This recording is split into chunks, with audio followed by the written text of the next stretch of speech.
गुरु प्यारी साध संगत जी, आप सभी को राधा स्वामी जी। साध संगत जी, अगर आप सभी सत्संगी हैं और बाबा जी पर विश्वास रखते हैं तो कोई भी परेशानी आने पर अपने विश्वास को खोना नहीं है जी।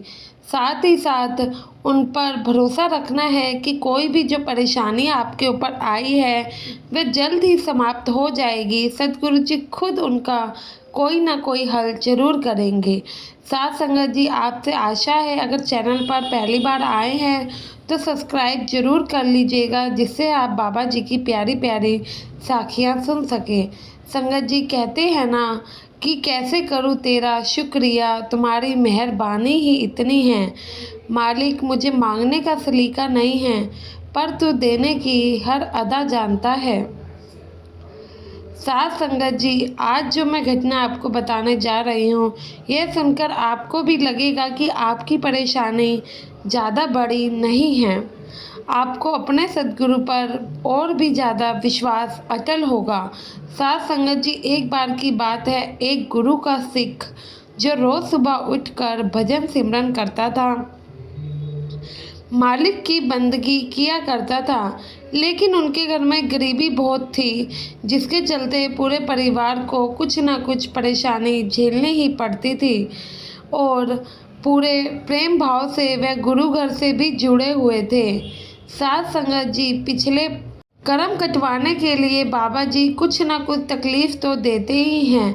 इसी तरह इनके परिवार में गरीबी के बावजूद भी यह पूरा परिवार बाबा जी को मानता था और हमेशा ही उनका शुक्रिया अदा करता था। रोज़ सुबह बिना नागा उठकर भजन सिमरन भी जपता था। इतनी गरीबी के बावजूद भी उन्होंने बाबा जी से कभी शिकायत नहीं करी।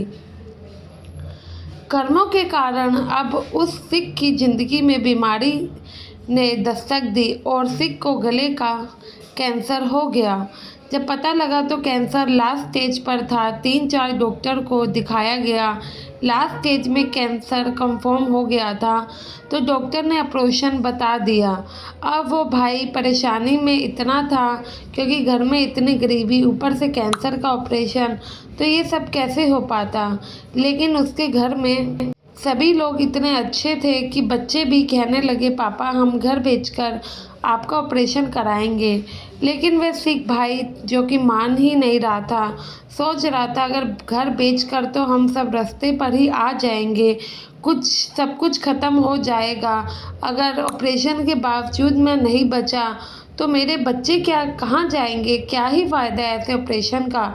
अब वो से कितना परेशान हुआ कि सत्संग के बाहर जाकर बैठ जाता है। इधर घर वाले घर बेचने की तैयारी कर रहे होते हैं, उधर वो गुरु का सिख जहाँ सत्संग के बाहर बैठा था वहीं पास की दीवार में एक तुक लिखी हुई थी। साथ संगत जी, मतलब है सारे लोग देख लिए पर तेरे दर जैसा कोई नहीं, तेरे दर जैसा कोई दर नहीं मेरे सच्चे बादशाह। अब वो सिख मन ही मन अरदास करता जा रहा था और रोते हुए जा रहा था, सच्चे बादशाह कृपा करो, मुझ गरीब पर तरस खाओ, तुसी बख्शन हारे हो, तुम्हें ही अब आगे देखना है, कोई ना कोई रास्ता दिखाओ। सही में आपके दर जैसा कोई दर ही नहीं है, तो मेरा दुख दूर करो। संगत जी, जैसे ही उसके दिल से अरदास निकली उसी समय कीर्तन की ये पंक्तियाँ शुरू हो गई, मानो बाबा जी उसके सवाल का जवाब दे रहे हों। जब मन परेशान हो और कुछ ना समझ आए तो सब कुछ उस प्यारे सद्गुरु पर ही छोड़ देना चाहिए, क्योंकि बाबा जी कुछ ना कुछ तो रास्ता दिखा ही देते हैं, जिसमें पता नहीं चल रहा कि क्या सही है क्या नहीं, तो बाबा जी अपने आप ही कोई ना कोई रास्ता ज़रूर खोलते हैं। तो गुरु के दरबार में या सत्संग में जहाँ पर भी हम जाते हैं, मन में अरदास करके हमें जाना चाहिए। जो भी पहली पंक्ति वहाँ सुनाई देगी वही बाबा जी का जवाब हमारे लिए होगा, क्योंकि गुरु वाणी के रूप में जवाब देते हैं। तो अब उस सिख ने जैसे ही वो पंक्तियाँ सुनी और शुरू हुई, उस वक्त उस भाई को खांसी आना भी शुरू हो गया और वहाँ बैठी संगत डिस्टर्ब ना हो जाए, इसलिए वह भाई वहाँ से चला गया, ताकि वो खांसेगा तो लोग परेशान हो जाएंगे, इसलिए जैसे ही वो बाहर जाकर खांसता है, उसकी खांसी इतनी तेज हो जाती है कि उसके गले से एक मांस का टुकड़ा मुंह से बाहर आ जाता है।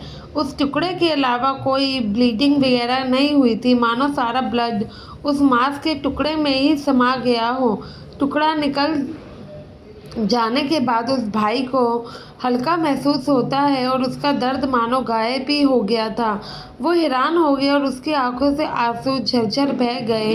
वो शुक्राने के आंसू के साथ रोता ही रह गया और बाबा जी का शुक्र है अदा करने लगा। अब उसको यकीन हो गया कि उसकी बीमारी ख़त्म हो चुकी है और उनका मन वहीं पर जुड़ गया। वह सत्संग में कई घंटों तक सतगुरु का शुक्राना ही अदा करता रहा और अपने भजन सिमरन में लीन हो गया। जब कई घंटों के बाद भजन सिमरन से उठा और घर गया तो उसने सबको बताया, पर किसी को भी उनकी बातों पर विश्वास नहीं था। घर वालों को लगा कि शायद घर ना बिके तो इसलिए ये ऐसा कह रहे हैं। उन्हें क्या पता था, बाबा जी तो अपनी दया मेहर अपनी संगतों पर हमेशा ही करते हैं। वो तो बस हमारा इम्तिहान लेते हैं और सतगुरु दुख भी इतने देते हैं जितना हम झेल सके। कभी भी वह उससे ज़्यादा दुख हमें नहीं बख्शते हैं। और फिर सब जिद करते हैं कि चलो हमें टेस्ट करवा के दिखाओ कि आप पापा सही कह रहे हो। जब उनके बच्चे डॉक्टर के पास लेके जाते हैं और उनका टेस्ट करवाते हैं तो मानो कैंसर का तो दूर दूर तक नामो निशान ही नहीं था। साथ संगत जी, यही गुरु के ऊपर विश्वास की सच्ची आस्था होती है। छोटी से छोटी परेशानी में हम अपना विश्वास खो देते हैं, शिकायतें करने लगते हैं, जो कि कभी भी सही नहीं है, कभी भी। आप ये सोचो, अगर दुख परेशानी तो जीवन का एक हिस्सा है और मालिक अपने बच्चों के साथ पल पल रहता है। बाबा जी हमारे सब कुछ है, हमारी हिम्मत और हमारी हर परेशानी का समाधान है। हमारे बाबा जी हमारे सवालों का जवाब बनकर आते हैं। क्या हम दुनियावी माता पिता को खुद से दूर समझते हैं? तभी तो उस पिता कुल मालिक को पता नहीं कैसे भूल जाते हैं, जो इतने अरबों खरबों जीवों की रक्षा करते हैं और पलक झपकते ही उनकी सारी मनोकामना भी सुन लेते हैं। हमें कभी भी खुद को कमज़ोर और अकेला नहीं समझना है, क्योंकि हम जिनके बच्चे हैं वह बिना बोले ही हमारा जवाब बनकर आते हैं। दिन दिया है तो रात भी ज़रूर होगी, रात दिया है तो अगला सवेरा भी ज़रूर होगा। बस आशा है आप बाबा जी पर आपका विश्वास हमेशा ही बने रहे और बाबा जी की प्यारी साथ संगत जी, आपको वीडियो अच्छा लगा हो तो वीडियो को ज़्यादा से ज़्यादा शेयर कीजिएगा और कमेंट में राधा स्वामी भी ज़रूर लिखें। गुरु प्यारी साथ संगत जी, आप सभी को राधा स्वामी जी।